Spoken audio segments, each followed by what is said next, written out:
Good morning student. Subject अपना चल रहा है MIS मैनेजमेंट इन्फॉर्मेशन सिस्टम। ठीक है जी। अज ये आप नैक्सट स्टैप तो शुरू करना है जोड़ा कि आप फंक्शनल एरियाज़ है। ठीक है, इन्फॉर्मेशन सिस्टम के फंक्शनल एरिया या फंक्शनल MIS। तो हुण ये की है कहते we have already discuss the information system at various level of organization. काफ़ी बारी आप डिस्कशन कर चुके हैं भी इन्फॉर्मेशन के किन्ने लैवल्स होंगे एक ऑर्गेनाइजेशन के। ठीक है, कोई भी ऑर्गेनाइजेशन है कहते उन्होंने चलाने लिए बिजनेस फंक्शन स्पैसीफिकेशन होनी जरूरी है। कुछ भी आप ऑर्गेनाइजेशन के कुछ मैक्सीमम अचीवमेंट करना चाहते हैं, बिजनेस फंक्शन के कोई मैक्सीमम कंसीडरेशन करवाना चाहते हैं, तो वो अपना इन्फॉर्मेशन सिस्टम जो प्रॉपर डिफाइन होना जरूरी है। तो बिजनेस के कहते किहड़े फंक्शन सपोर्ट करते, एक फाइनैंस हो गया, मार्केटिंग हो गया, मैन्युफैक्चरिंग या फिर प्रोडक्शन हो गया, या फिर ह्यूमन रिसोर्स मैनेजमेंट हो गया। ये 4 फंक्शनल एरिया है जिन्होंने बारे आप देखना है भी ये की चीज़ है। यही थोड़े सिलेबस के है फाइनैंशियल, प्रोडक्शन तो मार्केटिंग तो अपने को हो गया ह्यूमन रिसोर्स मैनेजमेंट। सब तो पहले आप फाइनैंशियल मैनेजमेंट सिस्टम देख रहे हैं।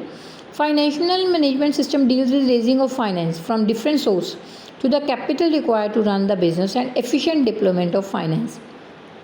फाइनैंशियल एरिया के होगा एक ऑर्गेनाइजेशन द्वारा कैपिटल अमाउंट एक बिजनेस के लगाई गई है, किन्ने पैसे लगाए गए हैं तो उन्होंने किमें एफिशिएंटली यूज़ करना वो सारा फाइनैंस के मैनेज होगा। Finance management is also responsible for declaring the audited financial result, sending a related report of financial government authority and fulfilling obligation of shareholders and meeting those requirements. Financial management using various rules and technique these are कहते financial के जो भी results आते अपने finance जिन्ना आप manage कर रहे हैं, जो गवर्नमेंट पॉलिसीज़ है उन्होंने सारिਆਂ लागू करके उन्होंने बेस से आपका फाइनैंस जो मैनेज करना होंगे। तो ये टेक्निक्स किहड़ियां एक तो होगी break even analysis, ratio analysis हो गया, कैपिटल बजटिंग होगी, या फिर balance sheet profit and loss accounts हो गए।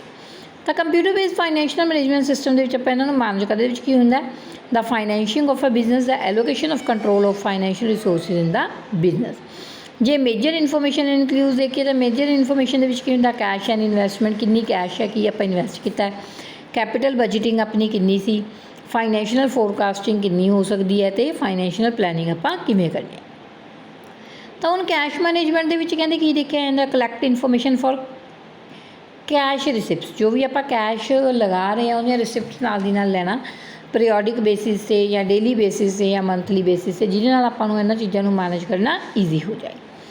ऑनलाइन इन्वेस्टमेंट मैनेजमेंट के की है कहते कई जिहड़े बिजनेस है उन्होंने जी इन्वेस्टमेंट है वो ऑनलाइन की जाती है मार्केटिंग के, तो कहते हायर रिस्क अल्टरनेटिव हो जाते हैं so that investment income may be earn until the funds are required. तो ये इन्वेस्टमेंट कहते आप फंड्स लिए करते हैं, जो आपको फंड्स की जरूरत होंगी है, किसी और बंदे तो आप फंड्स इकट्ठे करने होंगे तो आप कुछ ना कुछ ऑनलाइन इन्वेस्टमेंट जरूर करते हैं।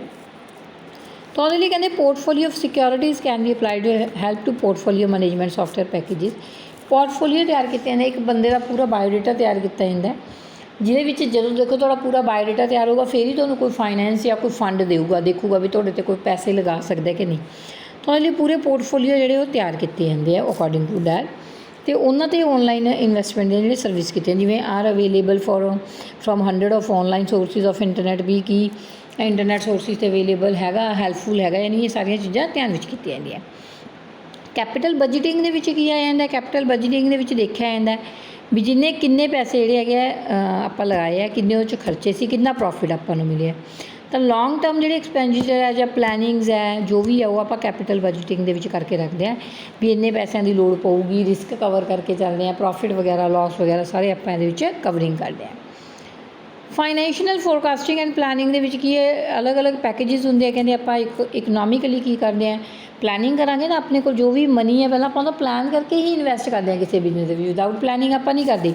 फोरकास्टिंग के फ्यूचर की आप जिवें कहते भविष्यवाणी करके आप तैयार करनी बजटिंग की रिपोर्ट की इंटरस्ट रेट पैणगे, की प्राइस लैवल होगा चीज़ों का, वो सारी चीज़ की प्लैनिंग की। फिर फाइनैंशियल प्लैनिंग लास्ट है तो आप सारा कुछ ही प्लैन करते हैं फाइनैंशियल की अपनी फाइनैंशियल नीड होगी ड्यूरिंग द बिजनेस जो आप एक्टिविटीज़ परफॉर्म करते हैं, की अल्टरनेटिव मैथड्स होंगे, सिचुएशनस की आदि बिजनेस एक हैंडल करने के। ठीक है, एक स्प्रैडशीट तैयार करना, एक्सल शीट तैयार करना जिहदे अपना पूरा आप DSS decision support system manage करते हैं।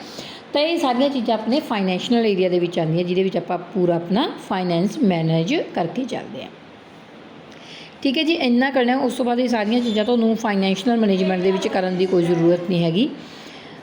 उस तो बाद आ गया role of financial MIS in decision making. इहदे आपां सिर्फ पॉइंट करने हैं। Estimation of requirements of fund, capital structure decision, capital budgeting decision, profit planning, tax management, working capital management ते करंट एसेट्स मैनेजमेंट। सिर्फ इन्हां दे आपां की करने हैं, पॉइंट करने हैं। उस तो बाद इहदे विच भी एप्लीकेशनस आ जांदियां फाइनैंशियल सिस्टम अपने कोल किहड़ियां एप्लीकेशनस है। अब major application of financial management system accounting gives below किहड़ियां एक तो होगी अपने कोल अकाउंटिंग होगी। अकाउंटिंग दे विच की है द मनी ट्रांजैक्शन की हो रही है, ट्रांजैक्शन समझ लो लेन देन का प्रोसैस की हो रहा है, सेल्स की है, परचेज की है, सैलरीज कितनियां दे रहे हैं, स्टॉक की मैनेजमेंट की है, इनकम टैक्स कितना पे कर रहे हैं, फिक्स एसिड अपने कि है, स्टॉक होल्डर नूं आपां नूं की पे करना पै रहा है। तो ये सारी मैनेजमेंट है जी अकाउंटिंग दे विच कीती जांदी है। सैकेंड अपना पॉइंट आ जांदा इहदे विच क्वेरी। क्वेरी दे विच की आपां क्वेरी दे विच है भी जे किसी नूं कोई भी क्वेरी हुंदी है, कोई क्वेश्चनस वगैरह पूछने होंदे तो क्वेरी दे विच कर सकते हैं आपां।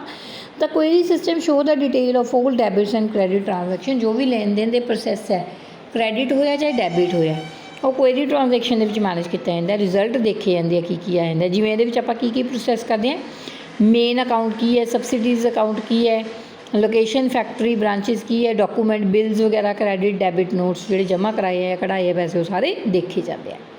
फिर ये डिज़ाइन एनालिसिस आ जाते हैं। डिज़ाइन एनालिसिस जो डिज़ाइन प्रिपेयर किए जाते हैं, जिमें कैश का की कैश अपना किमें फ्लो कर रहा है, वह एनालिसिस करना, सोर्सिस की है फाइनैंस के, डेबिटर एनालिसिस है, क्रेडिट बजट है, रेशो एनालिसिस, वो सारा किया जाता है। एंड तो ये कंट्रोल आ जाता है। कंट्रोल के की है, जो भी अपने बिजनेस के फाइनैंशियल एक्टिविटीज़ परफॉर्म हो रही है उन्होंने कंट्रोल करना।